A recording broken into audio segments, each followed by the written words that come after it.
Hello, everybody. My name is Maggie Seals, if you didn't already know, and I am a student here at ASU BB in the education program. And I am coming to you today to talk about my experience and my observations in BB Elementary in the fourth grade building. So, we're going to talk about a couple things. First of all, we're going to talk about what I noticed as a student observer, kind of what my cooperating teacher had me do on like the first day and throughout my entire experience of the 30 hours. We're also going to talk about their testing scores that I've researched and found, and kind of how they stand with state regulations and your state average. Um, and then I'm going to talk about a little bit of how I really liked my cooperating teacher's teaching style and how I could take what her teaching style is and use it in my own classroom, and kind of how I think that she could grow with hers. Um, like myself personally, I'm still a student, so I am in no way to criticize, which I'm not going to. I am going to kind of express how I would do things differently. So, first of all, every morning I went in every day that there was school, that I was not sick or the teacher was not sick. I went in for 2 hours in the morning from around 8:30 to 10:30, or from 8:30 to 10:45. And that seemed to work really well because I got to be around the same group of students every day.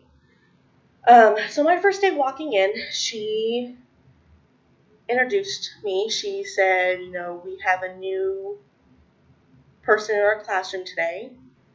And she kind of turned the floor over to me to kind of tell them about myself and my major and what I was wanting to do after college and just a little bit about the program, which I really liked. I have had previous observation experience with a class that I did in high school, and I was never introduced. And so I really liked how she was kind of, all right, introduce yourself, and kind of spark that wonder of who is she and what is she, like, why is she here. Because that day I got a lot of questions from the students of, why do you want to be a teacher? What is college like? And it was just really, really cool to interact with the students when it was appropriate. So the second thing I'm going to talk about is testing scores. So the percentages I'm about to tell you are going to be your state averages versus what BB Elementary's averages are. And so there's going to be two categories, math and English, and then there's going to be a number out of 10, which is their ranking in how many stars that you would give something. That's kind of the scale that this is on. So BB Elementary School gets a 6 out of 10, which is not too shabby when you're thinking about the amount of students that they're having to reach to. So your first subject that I'm going to talk about is math. So your state average should be around 28% in the percent that is supposed to be proficient. And BB Elementary is at 26%.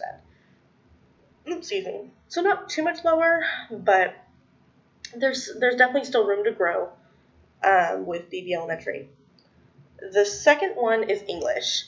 So your state average should be around 31%, and BB Elementary is at 36%.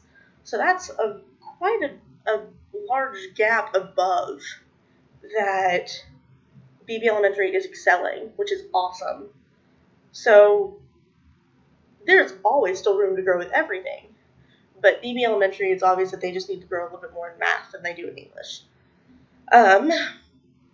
So not only did I observe the students, I also observed my teacher and her teaching style. So the teacher that I got paired with is a wonderful person, and she was awesome to get to know. And every morning that I walked in, she greeted me with a smile. And, when she had a second, she'd walk over. We talked for a second while the students were watching a CNN daily student news. So that was really nice to get to talk to her for a minute, just adult to adult. And she didn't see me as a student. She saw me as a student teacher. She saw me as another adult in the room.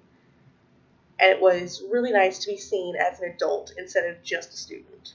So with her, there was a lot of her asking questions to the students and trying to engage them in answering and getting them to.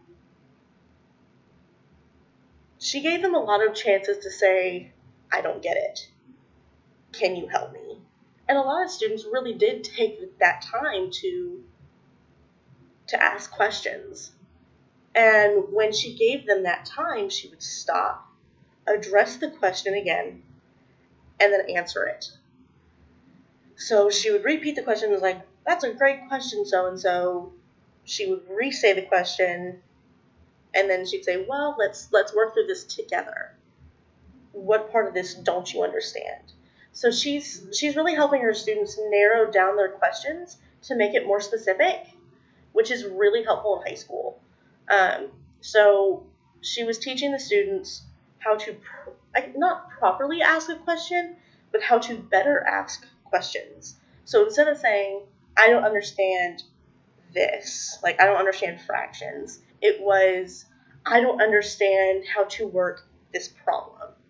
I don't understand how this and this are supposed to be equivalent," with certain things like that. So the way that Beebe Elementary School is set up, your fourth graders will have two teachers.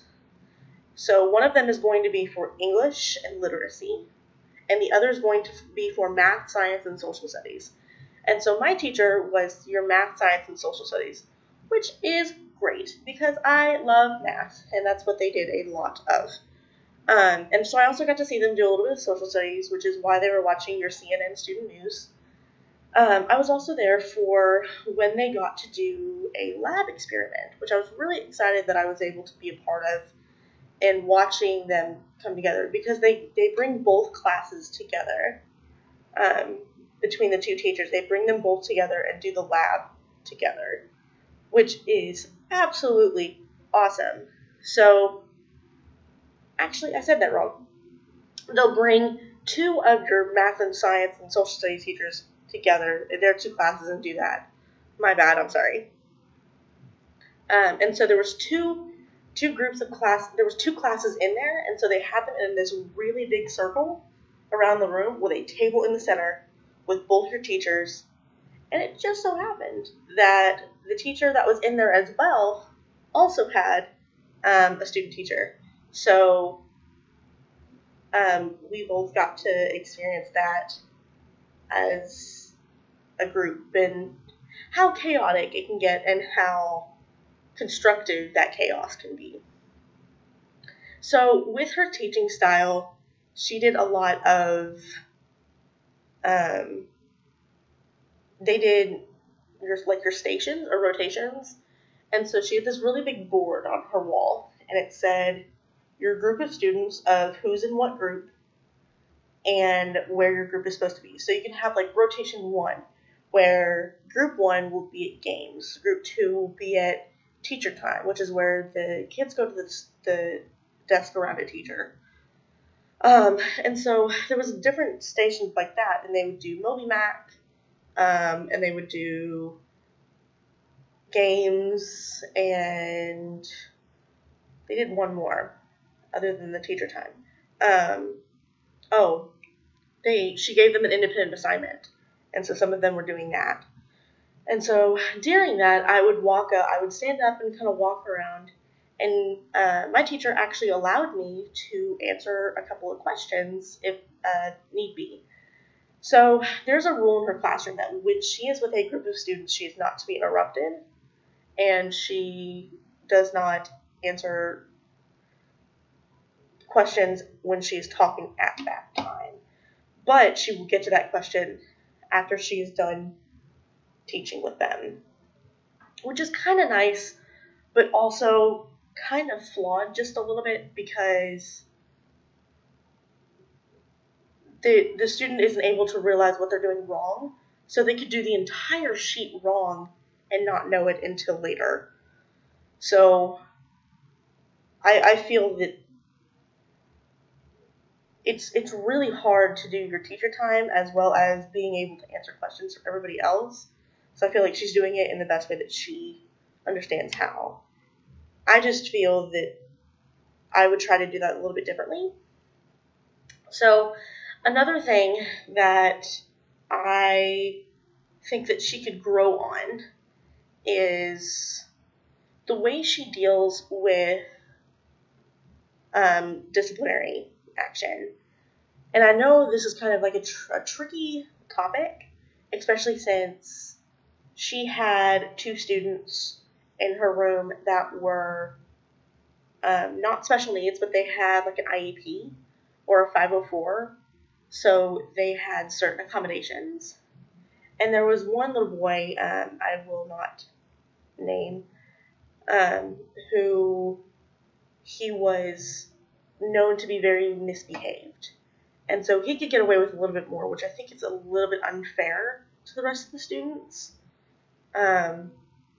Because if he was doing something, then he doesn't get in trouble for it, and then somebody else can do the same thing and get in trouble for it. So I feel like that's very contradictory, if that's the right word. Yeah. To your rules that should be there. So that's kind of how I feel. There wasn't many things that I feel that she could grow on because she is such an awesome teacher and she knows what she's doing. So I took a whole lot from being an observer in her room. I have a full list of stuff that I loved that she did that I feel that I could bring into my own teaching style in my classroom. So I am going to cut it off here. I hope you guys enjoyed, and I hope you guys took something from this presentation. So thank you so much, and have a wonderful day.